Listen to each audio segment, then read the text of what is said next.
Medyo kinakabahan. Okay, so dako po tayo sa ating topic ngayong umaga. Ito pong topic natin, napakahalaga na bilang isang Kristiyano, hindi natin malilimutan. Ayan, na-spoil. Hindi po kasi madalas po nalilimutan ito ng isang Kristiyano, kahit matagal ka ng Kristiyano, lalo na kapag dumadaan tayo sa, alam mo yun, mga pagsubok, di ba? Minsan nalilimutan natin yung goodness ni Lord at nalilimutan natin na kasama natin siya. Tama po ba? Ako lang po ba yung nakaranas noon? Nararanasan natin minsan, no, nalimutan natin yung kabutihan at yung presensya, yung pagsama ng Panginoon sa buhay natin. Minsan, di ba? Pero alam nyo, hindi po dapat natin ito malimutan. Hindi dapat ito mawaglit sa ating mga puso. Amen? Kaya ang pag-uusapan po natin this morning is about His goodness ng Diyos, and His presence is with you. Sabihin mo, ang kabutihan at pagsama ng Diyos ay nasa iyo. Sabihin mo sa katabi mo, sino kausap? Sino kausap mo dito? Tumingin ka sa katabi mo, sabihin mo, ang kabutihan at pagsama ng Diyos ay nasa iyo. Amen? Ayan. Wag na wag po natin kalilimutan yan. So pag-uusapan po natin ngayong umaga is about the life of Joseph. Hindi po kaya timpla, mag-guard na lang ako. Sound, check. Sound.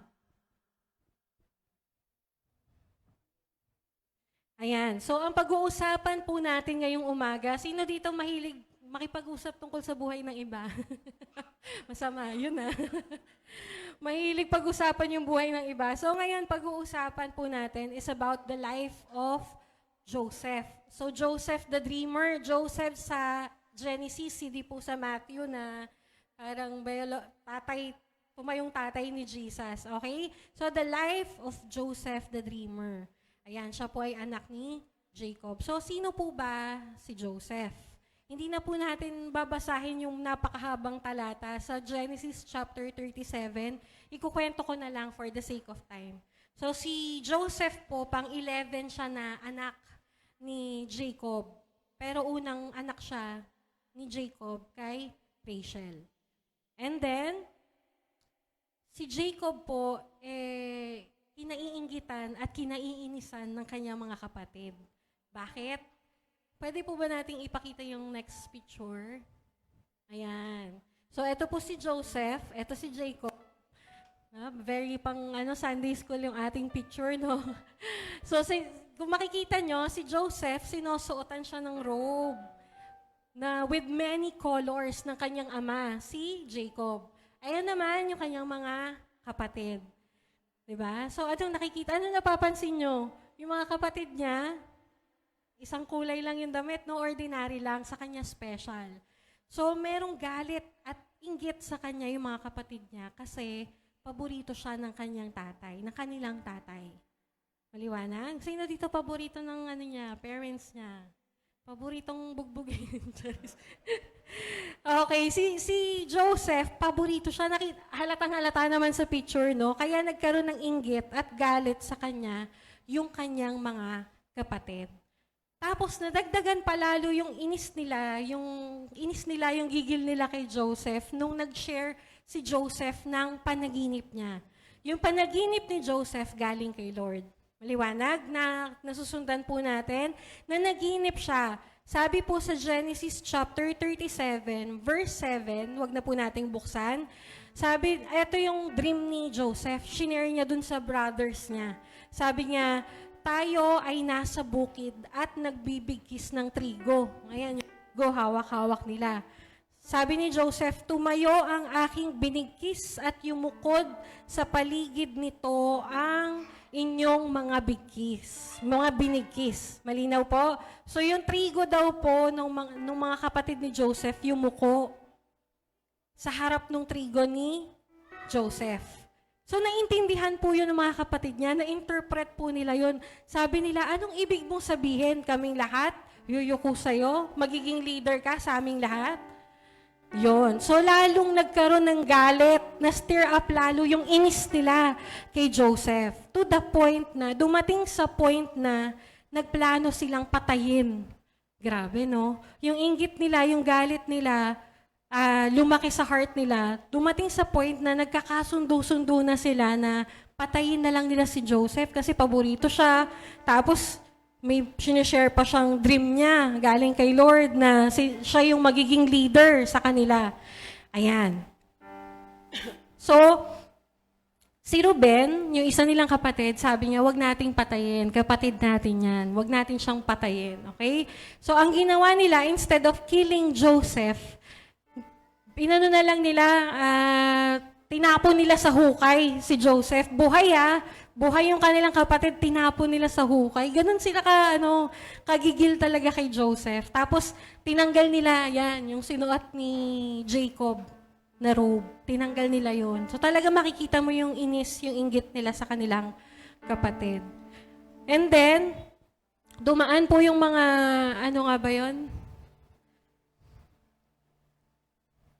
May dumaan pong group ng tao, I think Ishmaelites ba yun? Ayan. Tapos ang ginawa nila, binenta na lang nila si Joseph bilang slave. Grabe. Na-imagine niyo po ba, kapatid mo, tinapon ka sa hukay, parang hayaan kang mamatay sa gutom doon. Tapos nakakita silang opportunity na pagkakitaan ka na lang, binenta ka na lang nila para maging alipin ng mga tao na hindi mo kakilala, ibang lahi. Na-imagine niyo po yung pain na naranasan ni Joseph. Ayan. So, ayun, nabenta po nila si Joseph ng 20 pieces of silver. And then, nag-travel po yung nakabili sa kanya, nakarating ng Egypt, binenta siya ulit doon bilang slave. Okay? So, doon na po nangyari, doon na po medyo iikot yung ating story. So, nakita niyo po kanina, paborito siya ng tatay niya, tapos pinakitaan siya ni Lord ng dream. Okay? Prophetic dream. Ibig sabihin, mangyayari yon. Amen? Sino dito, alam mo may pangako si Lord sa buhay mo at alam mo mangyayari. Amen? Alam ni Joseph na mangyayari yon. So, naikwento niya sa mga kapatid niya, di ba? Kaya lang, hindi niya alam yung pagdadaanan niya papunta dun sa destination, dun sa fulfillment ng word ni Lord. So sabi dyan sa ating next slide, Joseph believed in God's promise, but he did not know that the path to fulfillment would lead through suffering and breaking first. Diba? Biruin mo, pagkitas nyo managinip, binigyan, wow, ang ganda ng pangako ni Lord sa akin. Maglilid ako, magkakaroon ako ng authority. Diba? Tapos after yung managinip nun, ano nangyari? Binenta siya. Pinagplanuhan siyang patayin, tinanggal pa yung robe niya, tapos naging slave siya sa ibang bansa. Okay? Maliwanag po ba? So lahat po tayo may pangako ang Panginoon sa atin. Amen? Pagbasa ka ng Bible, ng Word of God, makikita mo dyan lahat ng pangako ni Lord sa'yo. Pero lahat tayo, idadaan ni Lord sa process bago natin marating yung fulfillment ng promise niya sa buhay natin. So, in chapter 39, in verse 2, ayun na, nandun na sa Egypt si Joseph. Tapos, binili siya ni Potiphar. Si Potiphar po, isa siya sa mga leaders sa Egypt. Ayan. Pero ang pinaka-leader sa Egypt ay si Pharaoh. Then si Potiphar, maganda rin yung posisyon niya, binili niya si Joseph bilang isang slave. And then in verse 2, sabi dyan, the Lord was with Joseph. So he succeeded in everything he did as he served in the home of his Egyptian master. Grabe, no? Pagkatapos niyang maranasan na pagtulong-tulungan ng mga kapatid niya, itapon sa hukay, binenta bilang slave, parang heartbreak after heartbreak yung pinagdaanan niya. Pero kung makikita nyo dito sa verse 2, sabi dyan, the Lord was with Joseph. Amen. Kasama daw ni Joseph ang Panginoon. Anong naging resulta nun? So he succeeded in everything he did as he served in the home of his Egyptian master. Grabe, no? Sa gitna ng brokenness niya, heartbreaks niya na naranasan niya, nag-serve siya. At sinamahan siya ng Panginoon. Amen. So, makikita niyo po, yung presence ng Panginoon, magre-result siya ng success sa lahat ng ating gagawin. Amen. Sabi mo sa katabi mo, kasama natin si Lord.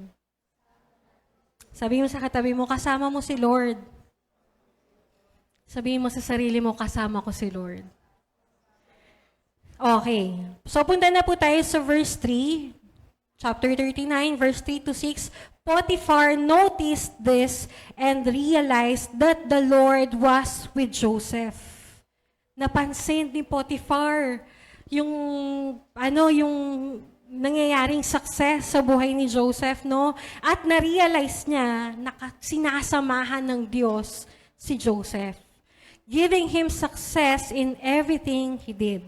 So this pleased Potiphar, so he soon made Joseph his personal attendant.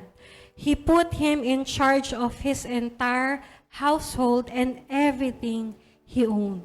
Wow! Kahit nakaranas siya nung gano'n, nung brokenness, nung betrayal, nung mga kapatid niya, pinaranas naman ni Lord sa kanya yung promotion. Sabi mo nga, promotion.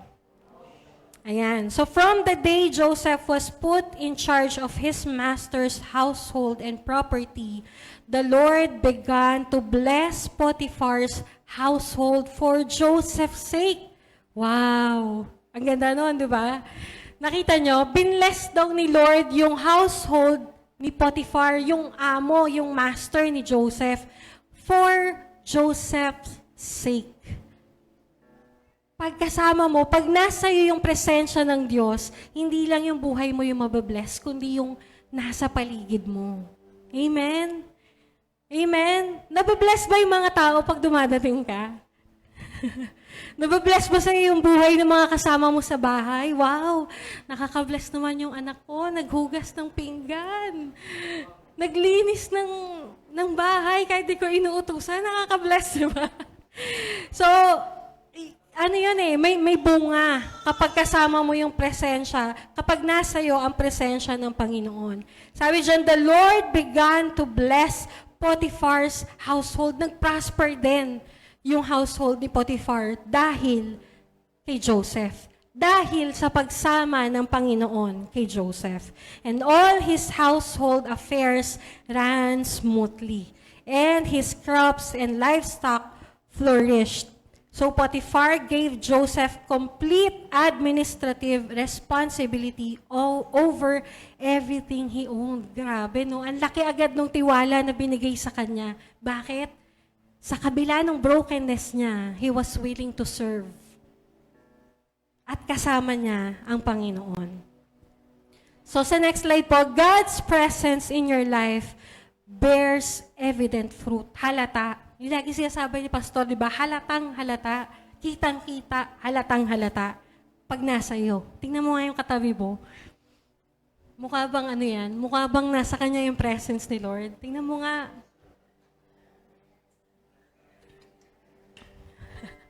Ba't tatawa na yung katabi niya? Ayan. So, God's presence in your life bears evident fruit. Kitang-kita. Nagbubunga yung pagsama sa iyo ng Panginoon. Nagbabago yung character mo, nagbabago yung mindset mo, nagbabago yung emotions mo, nagpo-prosper din, nagpo-flourish lahat ng ginagawa mo. Amen? And then people will recognize that your growth and flourishing are not simply from skill or effort, but from the presence of God. Amen? Hindi sinabi doon na Potiphar noticed na magaling si Joseph. Hindi sinabi doon na nakita ni Potiphar, although syempre parang understood na masipag, magaling si Joseph. Amen?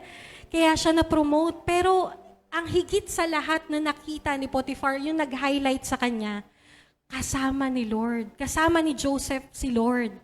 Kasama niya ang Panginoon. Amen? Kaya siya nagsasucceed. Hello? Kamusta po yung ginagawa natin? So, this week nakita ko, may mga Vince Lister, 'Di ba? Yung mga estudyante natin, mga nagtatop sa school, wow, praise God. Pwede ba nating palakpakan si Lord sa buhay ng mga, meron pa ano ba, kay Miko nakita ko rin Ayan, so praise God, 'di ba? Nagpo-prosper yung ginagawa natin. Hindi lang dahil magaling tayo, kundi kasama kasi natin si Lord, sinasamahan niya tayo. Amen? Pwede naman tayo talagang mag-succeed. Na magaling lang tayo, hindi tayo Christian, wala tayo kay Lord, yumaman tayo, mag-succeed tayo, sa lahat ng gagawin natin, mag-prosper tayo, pero nag-glorify ba si Lord? Nakita ba ng mga tao? Katulad nung nakita ni Potiphar sa buhay ni Joseph. Hindi, makikita na lang nila, ay magaling ka. Sinong naitaas? Amen? Natataas na lang pala yung sarili natin, pero hindi na natataas si Lord.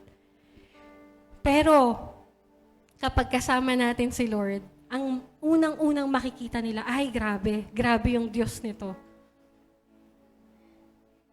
Amen? Grabe yung Diyos nito, magaling. Magaling talaga yung Diyos nito. Kaya siya nagpo-prosper, kaya siya nagsasucceed. Amen? Hindi yung galing natin, hindi yung talino natin yung maitataas, kundi ang ating Diyos. Amen? Kaya nga kapag may nag-e-excel sa atin, ang sinasabi, wow, praise God, purihin ang Diyos. Kasi sa Kanya din galing lahat ng talents natin, ng talino natin. Amen? Even yung lakas natin. Kay Lord galing lahat. So, testings are not only in the days of valley, but also on mountaintops. Pag sinabing valley, yung lugmok, yung mga araw na lugmok ka. Di ba kasi minsan ang pananaw natin, ay, tinetest ako ni Lord kasi nadadry yung finances ko. Kasi hindi kami okay ng asawa ko, ng kapatid ko. Tinetest ako ni Lord talaga kasi walang-wala ako ngayon. Pero alam nyo, pag nagsasucceed ka, may testing din. Tinitignan ni Lord kung ano yung laman ng heart mo. Kapag pinopromote ka niya, kapag nagsasucceed ka, tinitignan ni Lord kung ano yung laman ng puso natin. Amen. Sasabihin mo ba, yes, kinaya ko. Di ba? Pero nung lugmok na lugmok ka, Lord, tulungan mo ako. Tapos pag nagsasucceed naman, kinaya ko to. Magaling kasi ako Diba? So, may testing din kapag nararating natin yung mountaintops, kapag nagkakaroon tayo ng breakthrough. So, sa buhay ni Joseph, makita natin na-test na siya sa valley. Ngayon naman, na-promote siya. Pero may dumating uling testing sa kanya. Alam niyo kung anong pinakamalaking testing ni Joseph? Ha? Pogi siya. Napaka-pogi ni Joseph. Tingnan natin sa next slide. Sabi dito, sabi dyan, Joseph was a very handsome and well-built young man. Tingnan mo nga yung paligid mo. Sabi ni Dave, di ba? Joseph, grabe no. May sulat sa Bible mo yung pangalan mo, tapos very handsome. Problema din pala yung sobrang pogi. Amen ba? Sakto lang. Kaya mas okay pag sakto lang yun. Buti na lang walang pangit. Okay. So, problema rin pala yung sobrang pogi. Kung hindi ka masyado pogi, safe ka sa problema. Okay, sabi dito, sa next verse, sabi doon, ayun. And Potiphar's wife soon began to look at him lustfully. Pinagnasaan na siya. Sino si Potiphar? Yung master ni Joseph. Amen? So, pinagnanasaan na siya nung asawa ni Potiphar. So, sabi niya kay Joseph, come and sleep with me. She demanded. But Joseph refused. Tumanggi si Joseph. Diba? Mahirap talaga maging pogi. Tumanggi siya. Pero makikita niyo pa dito, sabi dyan, look, sabi ni Joseph, he told her, my master trusts me with everything in his entire household. No one has more authority than I do. He has held back nothing from me except you, because you are his wife. How could I do such a wicked thing? It would be a great sin against God. Grabe, no? Yung integrity ni Joseph, makikita natin. Tingin ko, hindi pangit yung asawa ni Potiphar eh. Amen? Hindi sila pipili ng pangit eh, di ba? Egyptian, tapos nasa posisyon yung asawa niya. Pero ganun tumayo yung integrity ni Joseph. Tinayuan niya yung integrity niya. Amen? Sabi niya, paano ko magagawa yung napakasamang bagay na yan? Malaking kasalanan yan laban sa Diyos ko. Hindi lang siya umiwas sa asawa ng master niya dahil nire-respeto niya yung master niya. Higit sa lahat, umiwas siya dahil natatakot siya. May takot siya sa kanyang Diyos. Alam niya na kapag pumatol siya doon, hindi lang siya magkakasala doon sa master niya, kundi sa Diyos. Amen? Kaya napakahalaga po na meron tayong fear of the Lord. Amen? So, sabi dyan, she kept putting pressure on Joseph day after day, araw-araw. Kinukulit siya. Ang pogi talaga, di ba? Sabi ni Pastor. Napupuying. Di ba? Ang pogi talaga ni Joseph, di ba? Araw-araw, pinipressure siya nung asawa ni Potiphar para patulan siya, makipagsiping sa kanya. But he refused to sleep with her and he kept her out of her way as much as possible. Kaya hindi mo pwedeng sabihin na, ay, hindi namin sadya, pastor. Hindi. Amen? Meron tayong choice na sumunod sa Panginoon. Amen? O sumunod sa laman natin. So, hindi tayo bibigyan kasi ng kaaway ng pangit na mag-aalok siya, yung parang hindi naman natin type. Ang ihahain sa'yo ng kaaway, yung gustong-gusto mo. Yung mukhang maganda sa paningin mo, yung gwapo sa paningin mo, para ilayo ka niya sa Diyos. So, hindi lahat ng maganda na dumadating sa buhay natin, hindi lahat ng magandang opportunity galing kay Lord. Amen? Kung ilalayo ka niyan kay Lord, gawin mo na yung ginawa ni Joseph. I-resist mo. Tumakbo ka. Amen? So, hindi na natin babasahin ulit yung mga verse na susunod, ikukwento ko na lang. Ang nangyari po niyan, sobrang tiyaga talaga nung asawa ni Potiphar. Talagang gusto niya talagang makuha si Joseph. So, ang nangyari po sa verse 11 to 18, ayun na nga, naglilinis si Joseph. Tapos, ayan na naman, yung asawa ni Potiphar. Pwede ba nating ipakita yung picture po? Yan. So, may robe si Joseph. Tapos, hinihila nung asawa ni Potiphar. Gustong-gusto niya talaga si Joseph kasi yung gwapo, di ba? Ayun pa, macho. Hindi dad bods. Ganun niya kagusto talaga si Joseph. Talagang yummy. Yummy talaga si Joseph. So, hinila niya yung robe ni Joseph. Ang ginawa ni Joseph, iniwan niya na yung robe niya, tumakbo siya. Grabe, no? Grabe yung integrity talaga. Pag sumunod talaga kay Lord, tatakbuhan mo yung inaalok sa'yo ng kaaway. Amen? Iiwasan mo, hindi mo na nga titignan, tatakbuhan mo pa. Amen? Kaya tayo kasi minsan na-fall sa inaalok sa atin ng kaaway kasi tinititigan pa natin, minimeditate pa natin. Ay, pogi naman eh. Ay, ang ganda naman eh. Diba? Minimeditate pa natin. So, ang ginawa ni Joseph, iniwan niya yung robe niya, tumakbo siya. Kasi huli na siya eh. Huling-huli na siya ng asawa ni Potiphar. Kaya lang, ang nangyari naman, sumigaw tong asawa ni Potiphar, talagang pag nagkukwento ng mga eksena, talagang focus na focus. So, ang nangyari naman, ginawa ng asawa ni Potiphar, sumigaw siya, tapos gumawa siya ng storya. Sabi niya, yung pinagkatiwalaan ng asawa ko, ayan, ito yung robe niya. Tinry niya akong pagsamantalahan. So, nagkaroon ng false accusation. At nakarating yun, sinumbong niya rin yun kay Potiphar, na master ni Joseph. So, ano po yung nangyari? Naniwala, syempre, sa asawa, si Potiphar. In verse 19 to verse 20, Sabi dyan, Potiphar was furious. Nagalit siya when he heard his wife's story about how Joseph had treated her. So he took Joseph and threw him into the prison where the king's prisoners were held. And there he remained. Grabe, no? Araw-araw kang tsatsagain ng kaaway na tikman mo yung hinahain niya sa harapan mo. Pero ikaw, tumayo ka pa rin sa tama. Tinayuan mo yung tama. Sumunod ka pa rin sa Panginoon. Pero nakita nyo, kahit sumunod si Joseph dun sa will ni Lord, na alam niyang hindi siya dapat magkasala sa Panginoon, ano nangyari? Napunta pa rin siya sa prison. Amen? Unfair, di ba? Tama po ba? Ang unfair, di ba?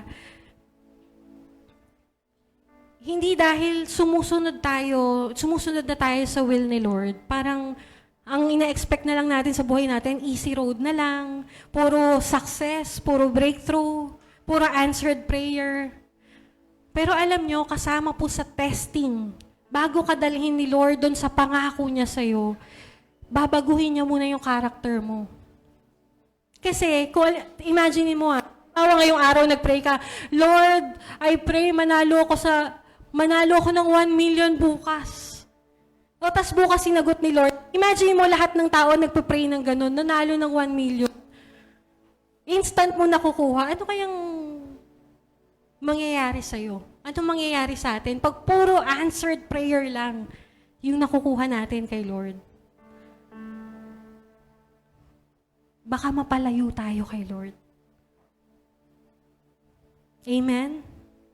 So, ite-test ni Lord kung na-promote si Joseph, tinest na naman siya ni Lord kung anong nasa puso niya. Dinala na naman siya sa prison. Una, binenta siya, naging slave siya. Parang, alam mo yun, parang kung kailan sumusunod ka kay Lord, bakit ganito? Natanong niyo na ba yun? O bakit kung kailan na born again ako, na-encounter na kita, bakit ganito yung problema? Ang dami pa rin. Amen? Dadalhin tayo ni Lord sa testings. Paulit-ulit. Para ma-develop yung character natin. Para ma-develop yung pagtitiwala natin sa Kanya. Amen? And in verse 21, sabi dyan, nasa prison na po nito si Joseph. Sabi dito, but the Lord was with Joseph in the prison and showed him His faithful love. And the Lord made Joseph a favorite with the prison warden. May favor pa rin sa loob ng prison. Lugbok na si Joseph. Pero ang nag-highlight doon, di ba? Napunta siya sa prison. Nagsimula yung sentence ng verse 21 sa but. Pero, kahit ganyan yung nangyayari sa buhay mo ngayon, hindi mo alam kung bakit sumusunod ka kay Lord, pero parang nalulugmok ka ulit. Ito yung promise ni Lord sa'yo, pero bakit ganito yung road? Bakit ang hirap? Bakit ang dry? Bakit nararanasan pa rin natin na ma-short? Bakit ganito pa rin? Walang breakthrough sa relationship ng family ko. Pero alam nyo, sabi doon, but the Lord was with Joseph and showed him His faithful love. Kanina, doon nung nagsasucceed siya, no, ang sinabi lang, but the Lord was with Joseph. Pero dito, but the Lord was with Joseph in the prison. Yun ang wag nating kakalimutan, na kahit lugmok na tayo, kasama pa rin natin si Lord. Hindi niya tayo iiwan, hindi niya tayo pababayaan. Ipaparanas niya pa sa'yo yung tapat niyang pag-ibig, yung katapatan ng pag-ibig niya. Amen? Sino dito naranasan mo yung broken ka, broken-hearted ka sa family mo, sa jowa mo, sa tatay mo, sa nanay mo, pero nung umiiyak ka, ramdam niyayakap ka ni Lord. Ganon si Lord. Hindi lang yan yung parang tropa mo na sasamahan ka kapag nagsasucceed ka. Sasamahan ka niya lalo kapag hindi mo kaya mag-isa. Amen. Kaya lang minsan nalilimutan natin yun. Nakikita na lang natin, ano ba tong problema na to? Paulit-ulit na lang, Lord. Hindi na ba matatapos to? Reklamo tayo ng reklamo. Pero nalimutan natin, the Lord is with you. Amen? Sabi dyan, in times of testing, the Lord will not only be with you, but He will also reveal the depth of His faithful love for you. Ipaparanas niya pa sa'yo kung gaano kanya kamahal, kahit ganyan yung nararanasan mo ngayon sa buhay mo. Kahit tingin mo wala na mangyayari, hindi na ata talaga sasagutin ni Lord tong panalangin ko na to. Susuko na lang ako. Sumuko ka ngayon, tas bukas pala breakthrough mo na. Amen? Kaya hayaan mo si Lord. I-allow mo siya na idaan ka niya sa testing, sa trials. Sabi sa James chapter 1, di ba, na de-develop yung pananampalataya natin, yung endurance natin sa lahat ng testings, sa lahat ng trials. Amen? Hindi po tayo magiging mature na Christian. Nag-pray ka ngayon, Lord, maborn again na bukas yung mga anak ko, yung kapatid ko, yung magulang ko, tas bukas answered prayer. Lahat ng pinanalangin mo ngayon, bukas answered prayer. Nasaan yung maturity? Wala.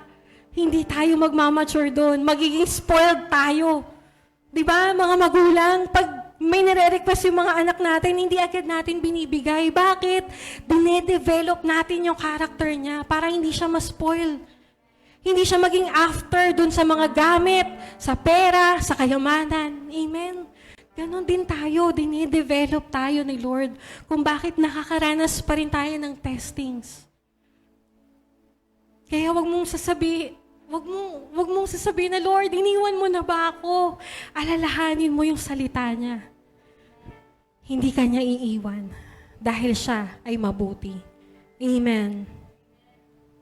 Kasi po, sa times ng testing, meron tayong dalawang tendency na magiging response natin kay Lord. It's either magreklamo tayo o magtiwala pa rin tayo sa Panginoon. Amen. Na instead na, ito yung nangyayari sa buhay mo, tinetest ka na naman ni Lord, dinadaan ka niya sa testing. Instead na sabihin mo, ano ba to? Kailan ba to matatapos? Ang sabihin mo na lang sa prayer, Lord, hindi ko alam kung bakit paulit-ulit to nang nangyayari sa buhay ko, sa pamilya ko. Hindi ko alam ba't mo ako dinadaan dito, pero nagtitiwala ako sa'yo. Hindi ito yung destiny ko. May plano ka sa akin. Amen? Panghawakan mo yung pinangako sa'yo ni Lord sa Word of God. Nagde-devotion ka, nakita mo may promise si Lord sa'yo. Amen? Panghawakan mo yun. Hindi mo lang yun panghahawakan pag nag-succeed ka, kapag nakaranas ka ng answered prayer, kapag nakaranas ka ng breakthrough, mas panghahawakan mo yun sa araw na walang-wala ka. Sa mga araw na tingin mo wala nang mangyayari, wala nang pag-asa. Amen. Because the promises and the presence of God don't rely on your feelings, on your circumstance. Sa lahat nangyayari sa buhay mo, hindi ibig sabihin na pangit yung nangyayari sa buhay natin, hindi na mabuti ang ating Diyos. Hindi dahil na hindi mo nakikita yung answered prayer, hindi mo maramdaman. Lord, feeling ko talaga, hindi na mangyayari. Hello? Hindi dyan nakabase sa nararamdaman mo yung pangako ni Lord. Amen? Amen? Hinahanap ni Lord, nasan yung pagtitiwala natin sa Kanya? Nakikita pa rin ba natin yung goodness niya sa kabila ng testings, sa kabila ng trials? And in verse 22 to 23, before long, the warden put Joseph in charge of all the other prisoners and over everything that happened in the prison. The warden had no more worries because Joseph took care of everything. The Lord was with him and caused everything he did to succeed. Hindi dahilan na nasa days of testing ka para hindi ka na mag-serve kay Lord, para tumigil ka, para sumuko ka. Amen? Sasabihin mo, Pastor, magpapahinga muna ako, ang dami kong problema. Bakit? Saan tayo makakahanap ng kapahingahan malayo kay Lord? Wala. Wala. Hindi po dahil nagpe-preach kami dito, kumakanta kami, tumutugtog kami dito sa harap, masayang-masaya lang lagi yung buhay namin. No. Nandito pa rin tayo, naglilingkod pa rin tayo sa Panginoon dahil alam natin kung lalayo din tayo sa Kanya, kung hihinto lang din tayo mag-serve, wala rin naman tayo ibang pupuntahan. Amen? Magkakandaloko-loko palalo yung buhay natin. Sabi dyan, the Lord was with him and caused everything he did to succeed. Kahit nasa loob siya ng kulungan, falsely accused, naranasan niya ng mabetray, naranasan niya ng mag-succeed, naranasan niya na rin falsely accused si Joseph, naranasan niya lahat. Sabi dyan, Joseph already experienced betrayals, slavery, false accusations, promotion, and now imprisonment. Lahat naranasan na ni Joseph. Yet, he chose to serve. Bakit? Kasi may tiwala siya sa Panginoon. At alam niya, sinasamahan siya ng Panginoon. At alam niya, mabuti ang Panginoon. Amen. Kasi sasabihin natin minsan, wala na talaga. Lugmok na ako. Si Lord na lang ang meron ako. Para bang si Lord yung pinakamaliit na kailangan natin? Hello? Kung nasa'yo ang presensya ng Panginoon, nasa'yo ang lahat na kailangan mo. Amen? Wala naman tayo ibang kailangan eh. Kundi yung pagsama lang ni Lord sa buhay natin.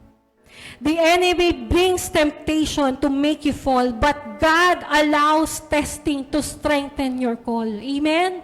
Kaya hayaan mo, i-allow mo si Lord kung idadaan ka niya sa testings.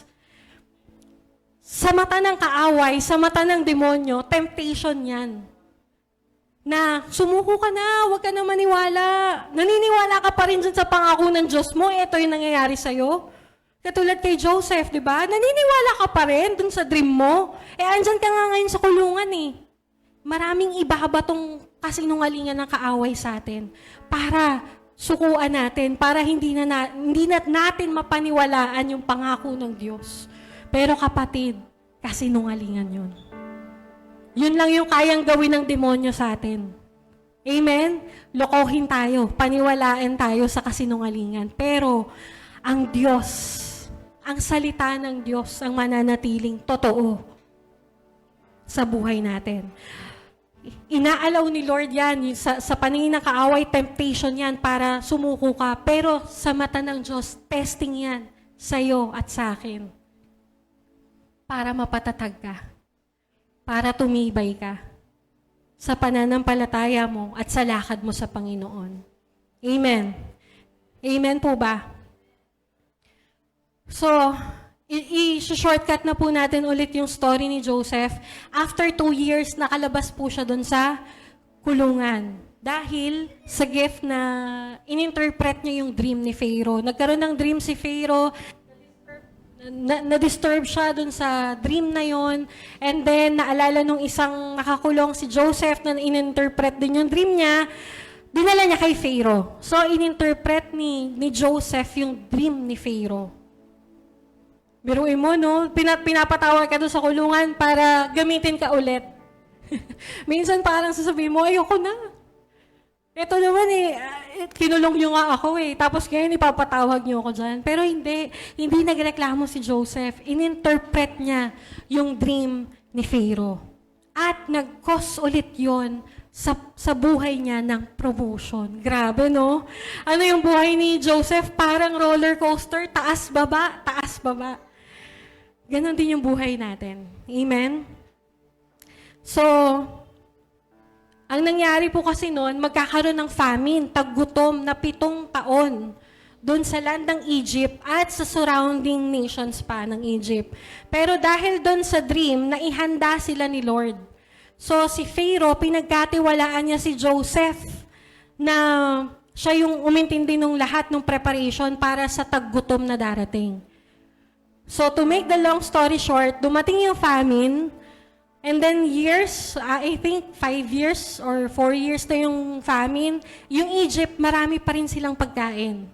Pero yung mga land sa paligid nila, nagugutom na yung mga tao. Kasama po doon yung family ni Joseph. yung mga kapatid niya, yung tatay niya. Naalala niyo pa po yung mga kapatid ni Joseph, yung nag-betray sa kanya, yung nagbenta sa kanya bilang slave. Ayan. So, ang nangyari po, si Joseph, governor na siya sa Egypt. Kapag may lumalapit na mga tao galing ibang bansa para humingi ng pagkain or bumili ng pagkain sa kanila, si Joseph yung haharap sa kanila. Ganun po yung tiwala sa kanya ng Pharaoh. And then, isang araw, ang dumating na doon sa Egypt ay yung kanyang mga kapatid. Ito yung point na parang pag binabasa mo yung story na to, sa story ni Joseph, para ka nanonood ng teleserye. Ganun talaga. So, hindi nila alam. Nakita nila face-to-face si Joseph, pero hindi nila nakilala kasi ano na siya, mukha na siyang Egyptian. So, yun. Di ba alam nyo naman yung mga makeup ng mga Egyptian? So, ganun ang itsura niya. And then, hindi agad nagpakilala si Joseph. So, inintay niya muna na makarating din yung iba niya pang kapatid, yung mga bunso niyang kapatid. And then, ayun. Makikita po natin sa Genesis chapter 42, verse 6. So, mas maganda po pag binasa niyo to pag-uwi yung story ni Joseph. Ayan. So, since Joseph was governor of all Egypt and in charge of selling grain to all the people, it was to him that his brothers came. When they arrived, they bowed before him with their faces to the ground. Nakita niyo po? Na-fulfill po yung dream ni Joseph, yung binigay ni Lord na dream sa kanya. Nayuyuko sa kanya, sa harapan niya, yung mga kapatid niya. Tapos, siya na rin yung nasa posisyon, namumuno siya. Amen? Nangyari po yung dream ni Joseph. Okay, pero alam nyo, maganda dito, hindi masyadong na-highlight yung, yung story na yan, yung fulfillment nung promise ni Lord kay Joseph. Sabi dito sa chapter 45 in verse 5, ito po yung time na nag-reconcile na sila, nagpakilala na si Joseph. Ako to, yung kapatid nyo na si Joseph. And then sabi niya sa mga kapatid niya, don't be upset kasi hindi sila makapagsalita eh. Nasa harap nila si Joseph. Slave yun nung binenta nila, tapos ngayon governor na sa Egypt. Don't be upset and don't be angry with yourselves for selling me to this place. Sabi ni Joseph, it was God who sent me here ahead of you to preserve your lives. Amen. Grabe. Hindi man lang siya naging bitter. Hey, ano kayo ngayon? Kung tayo siguro yun. Kamusta kaya yung heart natin kung tayo yun? Ano kayo ngayon? Wala kayong makain, di ba? Pero si Joseph, anong sabi niya? Huwag kayong maghalit sa sarili niyo na binenta niyo ko.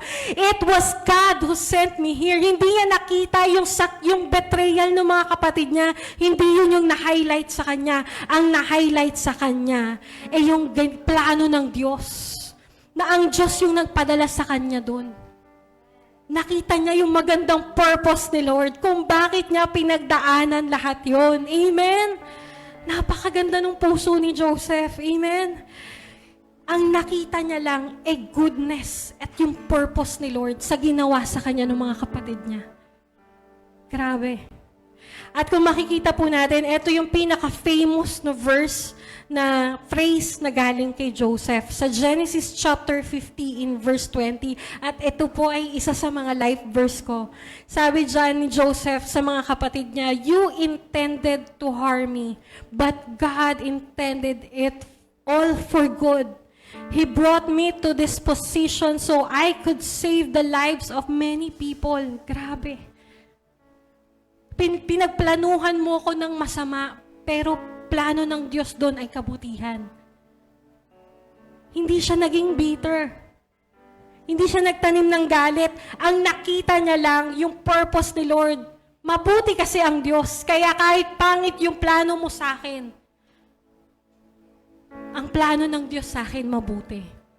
Kaya pag binubulungan ka ng demonyo na wala nang plano ang Diyos sa'yo, nakita mo, nalulugmok ka. Sabihin mo sa kaaway mo, sa enemy ha, hindi sa tao. Ang totoo nating kaaway ay diablo. Amen? Sabihin mo, ang plano mo sa akin masama, pero gagawing mabuti ng Diyos to. Amen? At gagawin niya yung kabutihan na yon sa situation na to, hindi lang para sa akin, kundi para sa ikaka-save, ikakaligtas ng maraming tao. Sabi sa Tagalog, binalak nga ninyong gawan ako ng masama. Ngunit binalak naman ng Diyos na magdulot ito ng mabuti upang mailigtas ang maraming buhay na siyang nangyayari ngayon. Nung nakita na ni Joseph na yung mga tao na wala nang makain, napapakain nila, nakakapag-provide sila, hindi namatay yung mga tao sa gutom. Nakita niya, eto pala Lord yung dahilan kung bakit inalaw mo yung pangit na proseso sa buhay ko. Hindi lang pala yun para sa kabutihan ko, para din pala yun sa kabutihan ng nakakarami. Amen? Kung iaalaw mo si Lord na idaan ka niya sa difficulty, sa testing, sa trials, at mananatili yung puso mo na nagtitiwala, nakikita mo pa rin yung goodness ni Lord, na nakikita mo pa rin, kasama ko si Lord kahit nandito ako. Amen? Magkukos yun ng goodness. Makikita mo in the future, kaya pala inalaw ni Lord yun, sobrang sakit. Kasi hindi lang para sa akin yun, para maging testimony ko pala yun.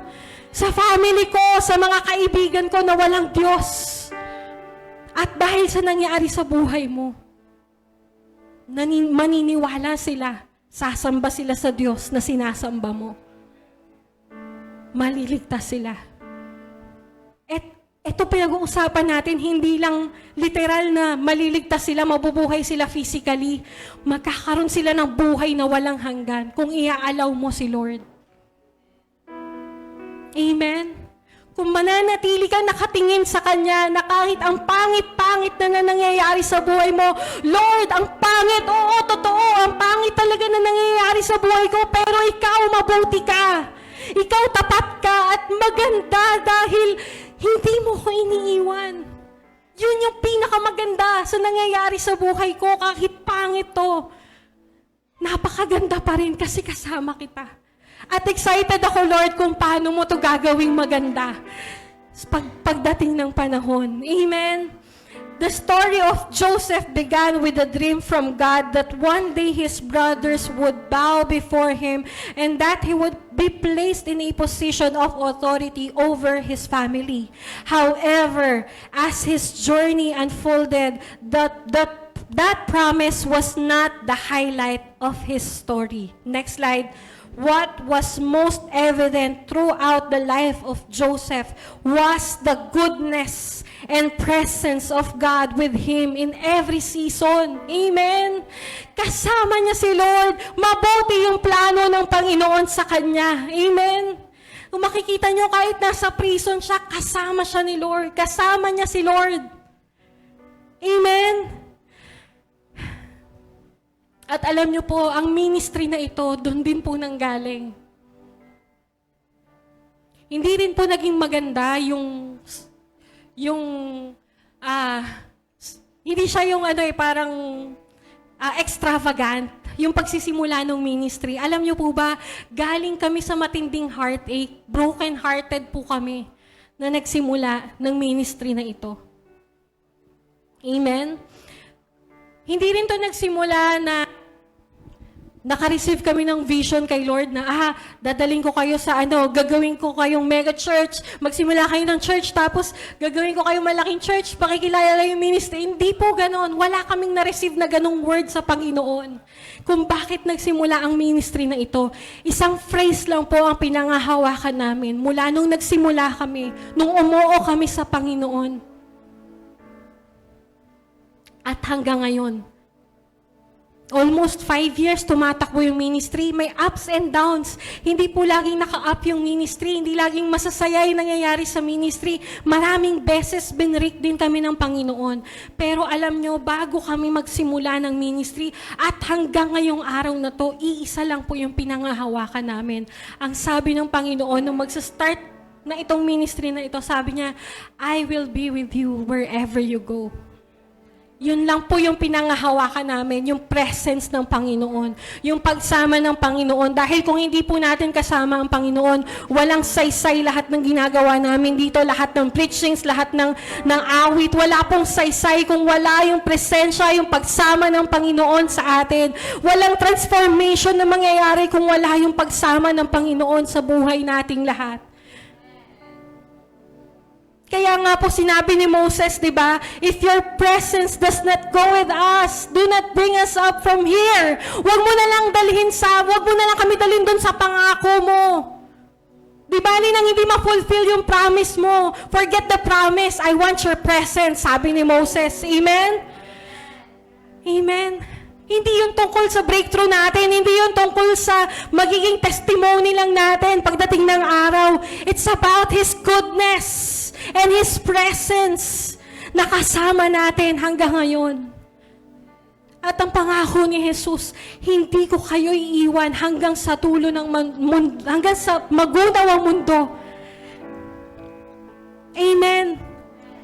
Yun pa rin yung pangako ni Jesus. Bago siya umakyat sa langit, bago siya mag-ascend sa Father, sinabi niya sa mga disciples niya, hindi ko kayo iiwan hanggang sa dulo.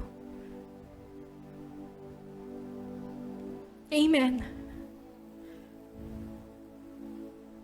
Kaya kung ngayon nandun ka sa wilderness, nandun ka sa prison, tingin mo, nandun ka sa season na nasa prison ka, kagaya ni Joseph, kapatid, magtiwala ka sa Panginoon. Kasama mo siya. At maganda yung plano niya. Hindi yan yung destination mo. Road lang yan, papunta sa destination mo, sa plano ni Lord sa'yo. Amen. Gagamitin ka ni Lord. Sabi mo sa katabi mo, gagamitin ka ni Lord. Hindi nakaka-convince. Sabi mo, gagamitin ka ni Lord. Kasama mo siya. Hindi ka niya iiwan. Hallelujah. Sige po, inaanyayahan ko po tayong lahat ay tumayo.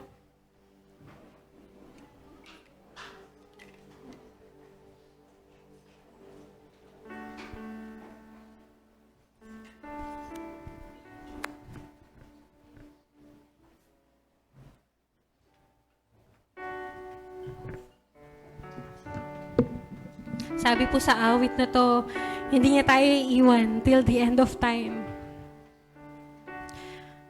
At ngayon po kung ikaw nandun ka sa situation kagaya ni Joseph na parang hopeless case na sa family mo yan, sa relationship, sa finances, sa career mo man yan, inaanyayahan kitang pumikit.